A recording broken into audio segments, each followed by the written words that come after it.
Bishana Addis Ababa ya galana guutu na dabarsi Bishana Addis Ababa ya galana guutu na dabarsi hindune ningagabe ya magalle shashi na parti. Ani maqaan koo Tasfaayee Elliin jedhama. Kanan dhaladheetti guddadhe godina Shawaa Bahaa aanaa Lumee ganda baadiyyaa biyyoo Bisiqqee bakka jedhamtu keessatti yeroo ta'u, umriin koo barnootaaf akkuma gaheen mana barumsaa sadarkaa tokkoffaa achuma ganda koottiin baradhe. Barnoota koo sadarkaa lammaffaa fi qophaa'enas naannooma sanatti ergan baradhe booda yuunivarsiitii Haramayaa seeneen Rabbiif galanni haa ta'uutii eebbifameen hojii ergan qabadhee kun amma baatii 9 xumureera. Barnoota qophaa'inaa kanan baradhe gara magaalaa Moojootti imaluun ture. Umriin sunanaaf umrii dargaggummaan baay'inaan natti dhaga'ame. Maatii koof kaleessa tole eshi jedhee guddachaa kanan ture. Yeroo kanarratti garuu eenyummaan, bilisummaan, namummaan kan dhuunfaa koo natti dhagahame. Ati eenyuun caaltaa? Isaan eenyuun caaluu? Eenyutu eenyuun gadii? Gaaffiiwwan oloof qabummaa yerootti na keessatti madduu jalqabee fi akkanumallee dubartii miidhagduu taate jireenya koo boriif naaf taatu ija afarseen yeroottan barbaadu jalqabedha. Akka carraa ta'ee hiriira mana barnootaa yeroo hiriirru hojjaan kiyyaa gabaabaa waan ta'eef gara jalqabaaraan hiriira. Guyyaa tokko mucayyoon kutaa 10ffaa barattu hiriirri isheerree jalqaba barattoota daree isheerra kan ta'e fageesseen ishee arge. Kana dura yeroo isheen mana barumsaa deemtu sirriitti nan beeka. Haa ta'uutii garuu haala guyyaa kana natti argamteen gonkumaa natti argamteen beektu. Fagoomatti hidhii ishee yeroo ilaalan timaatima bilchaate fakkaata. Innaa gargarsaa qabummoo ilkaan ishee akka hoomacha aannanii baay'ee addaatu tokko argeen yaada isheen booji'ame. Maqaan isheetii Yashii jedhama. Bakki dhaloota ishee illee achuma magaalaa Moojoodha. Maatiin ishee maal akka ta'an hiriyaa akka qabduuf hin qabne wanta beeku hin qabu. Ija kootti haaraa ta'uu baattus haa ta'uutii garuu guyyaa kana jaalalli naman barbaadurraa onnee kiyya cabsee seene.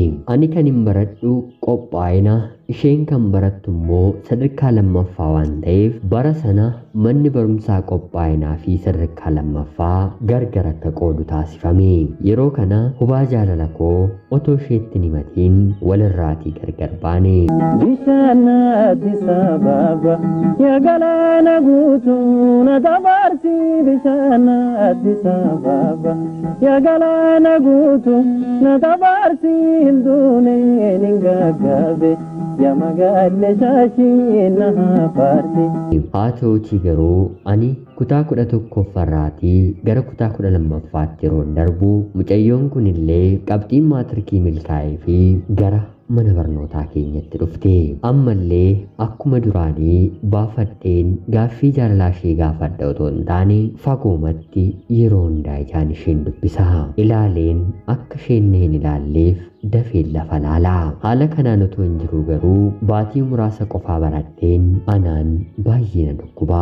Dhukkuba yeroo sana mudateen barnoota koo seeraan barachuun dadhabe. Daran natti hammaachaa waan dhufeef adda kutuun dirqama waan natti ta'eef barnoota koo kutaa 12ffaa waggaa tokkoof nan dhaabe.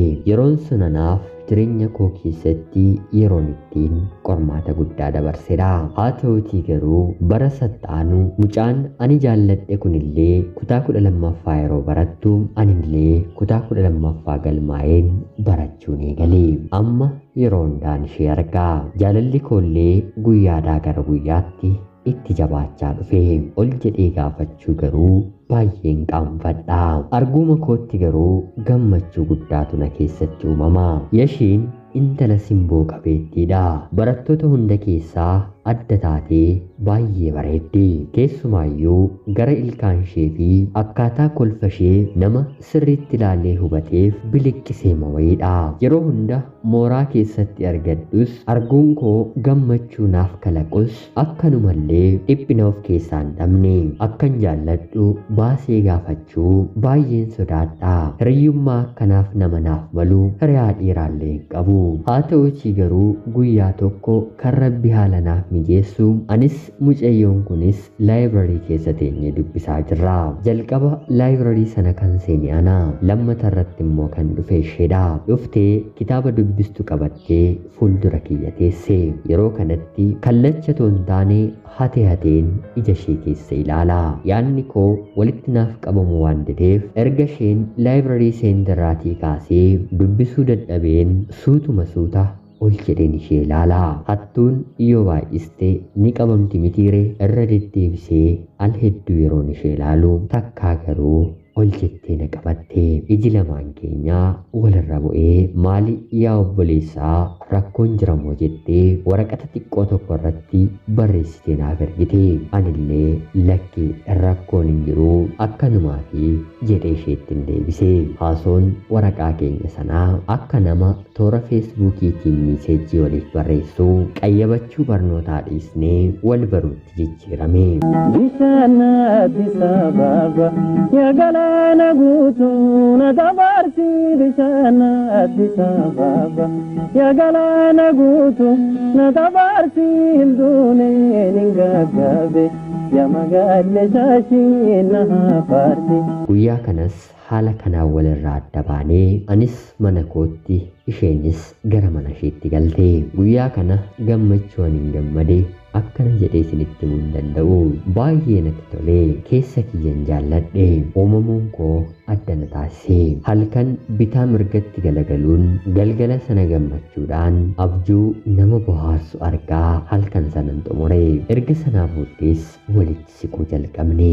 Dur yeroo wal arginu ani qofaatti hate ilaaleen kanan bira darbu, amma garuu sodaan koo gara nagaatti jijjiiramee nagaan ishee gaafadha. Isheen illee fagootti yeroo na argite nama guyyaa tokkoof illee haasoo namatti tolu waliin taphatte waan taateef haasoo nagaadhaan nagaanaan jettee na bira dabarti. Kaayyoon kiyyaa gadi fagoodha waan ta'eef akkan jaalladhu itti murteesseen tapha keessa guyyaa na argite akka wal arginuuf beellama akkanaaf qabduuf hin qabadhe. Isheen illee tolinaan jette. Guyyaa beellamaa keenyaas osoo qaamni kiyya akka waan qorra gonnaatiin waadamee otoo inni rooboo yaada kiyyan ibseefi isheenis tolinaaf hin jenne. Akka nama waraana keessa jiru natti horiitee ani haala kanaaf sin eegninaan jettee booddee irratti yeroof akka hiriyaa jaalalaa qabachuun barbaanne natti himte. Deebii ishee kanaan anis baay'een na'ee gaaffii jaalalaa dubartii kamiyyuu gaafadheen hin beeku. Kanuman jalqaban gaafadhe jalqabumatti deebii milkaa'uu dhabuu argachuun koo humna jaalalaa na keessa jiru akkan dafee dhabuuf dhiibbaan irratti uume. Haa ta'uutii garuu isheen otuma waliin dhaabbannu haala koo waan hubatte fakkaata. Fuulli koo guutummaa guutuutti jijjiirameera. Kanan sila kolfaa waliin dhufe ammatti gaddi mana koo seenteetti. Haa ta'uutii garuu jechoota garaagaraa fayyadamtee na jajjabeessuu barbaadde. Haalli ishee kunis akka abdii horuu tokko natti ta'e. Hariiroon keenyis haaluma kanaan itti fufee booddee irratti gaaffii koo fudhattee gammachuu guutuu onnee kiyyaa furte. Yeroo isheen gaaffii jaalalaa koo fudhattu yeroo qormaataa darbinsa yookiin immoo intiraansii yuunivarsiitii qoramuuf qophaa'aa jirudha. Erga sanaas jabaannee guyyaa maaftellee waliin dubbifnee qorumsa keenyatti qophoofnee lamaan keenyuu firii gaarii galmeessinee gara barnoota sadarkaa olaanoo yuunivarsiitii Haramayaa waliin guunnee Rabbi nu gargaaree waliinis achuma arganne. Barattoonni kaan barnootaaf qofa gara yuunivarsiitii garaagaraatti yeroo imalan ani garuu jaalala dabaladheen gara yuunivarsiitii Haramayaatti malee. Waa'ee jaalalaa waan hunda ishee irratti jalqabee harki kiyya obboleettii kiyyaan dhalatti harka dubaraa kan qabee harka isheedha. Harki kiyya obboleettii kiyyarraan alaa gateettii dubaraa kan qabee gateettii isheedha. Hidhiin kiyyallee yeroo jalqabaadhaaf hidhii timaatima fakkaatu kana dhungachuuf eebbifame. Yuunivarsiitii Haramayaa seennee jaalalaan walirratti kufne. Anis isheenis wal malee hin deemnu, wal malee hin yaannu. Hiriyaa barnootaa gara biraa kan nu qayyabachiisu nullee hin barbaachisne. Wal jajjabeessinee haadhaaf abbaa waliif taanee kan qabnu waliif qoodaa waggaa 3 erga waliin dabarsinee booda eebbifamnee gara maatii keenyaatti deebine. Haa ta'utii garuu erga kanaa booddee jaalalleen koo baay'ee natti jijjiiramte. Bilbilallee naa kaasuu ni didde. Deemeen haasofsiisuu yeroo barbaaddu na waliin haasa'uun barbaaddu. Yoo dubbattes yaada gaarii naaf hin qabdu. Wanta akkas ishee jijjiiree gonkumaayyuu baruu hin dandeenye. Otuu sababni gidduu keenya jira ta'ee yeruma yuunivarsiitii barannu walirraatii gargar baana ture. Haa ta'utii garuu kan ani yaadaa ture waa'ee bor hojii qabannee haala kamiin bultii keenya ijaarrachuu dandeenyaadha malee waa'ee adda ba'umsaa hin turre. Isheen garuu balleessaa kiyyallee utuu natti himiin onnee koorraa fagaatte. Jaalalli gama tokko qofaadhaan yoo hafe dhukkuba sammuu baay'ee hamaa ta'edha. Isheen madaalee dubara bakka ishee bakka kiyya buufadhu hin jiru. Waa'ee jaalalaa daa jettee na barsiiftee akka hin xumurreef garuu hanga dhumaatti galma akka hin geenyeef garuu jaalalleen koo fedhiinaaf godhachuu hin dandeenye. Erga sanaa haga ammaatti ani jaalalaan dhukkubsataadha. Baay'ee miidhameen amala ofiif dhabeen jira. Bakka hojiitti illee amalli nani qabu amala ijoollummaa kootii kaaseen horadhe miti. Waan hundumaan koo sababa isheetti baay'ee jijjiirameera. Isheen illee yeroo dhiyootti hojii argachuu ishee aga'een baga gammadde jedheen bilbilaafiin bilbila kiyya kaasuu waan diddeef ergaa gabaabaadhaan gammachuu koo ibseeraafi. Haa ta'utii garuu ammas gonkumaa naaf hin deebisne. Yoo xiqqaate mucaa kana kanan jaalladhe waggaa 6dha. Na jalqabsiistee otoo nan xumursiisiin hafte. Mee hiriyoota koo mee rakkoon jaalallee kiyyaa maal jettanii yaaddu? Yoon maal godhee jireenyan bor ishee waliin jiraachuu barbaaduuf deebiseen kiyyoo kiyya keessaa akkan galchuu yaada keessan naaf qooda. Ana obboleessa keessan Tasfaayee El jaalallee koo Yashiitii bakkuma jirtutti ulfaadhaa nagaatti galatoomaa. Bishaan Addis Ababa yaa galaana guutuu na dabarsi. Bishaan Addis Ababa yaa galaana guutuu na dabarsi. Hinduuneen hin gaggaabe yaa magaalee shaashii na hafarti.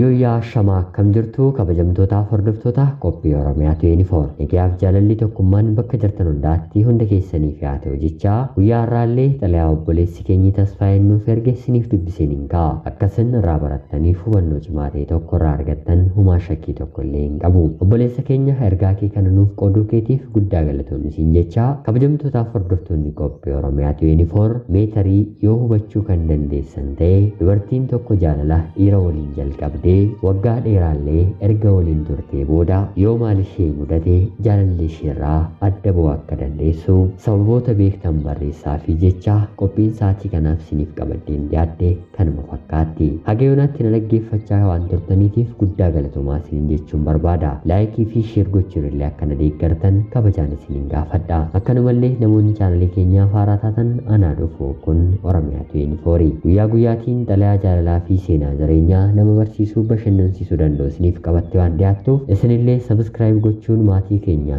erga taatanii booda xalayaa jaalalaa yookiin seenaa jireenyaa nama barsiisuu bashannansiisuu danda'u qabaattan karaa telegiraamii karaa lakkoofsa bilbilaa kiyyaa duwwaa 937 naaf erguun irratti hirmaachuu dandeessu. Qopheessuuf qindeessuun isin waliin kanan ture ani gammachiis Tashoomeedha. Qophii gara biraatiin hanga walitti deebinutti bakka jirtan maraan turtii gaarii isiniif hawwaa. Warabula. Bishaan Addis Ababa yaa galaana guutuu na dabarsi. Bishaan Addis Ababa yaa galaana guutuu na dabarsi. Hinduuneen hin gaggaabe yaa magaalee shaashii.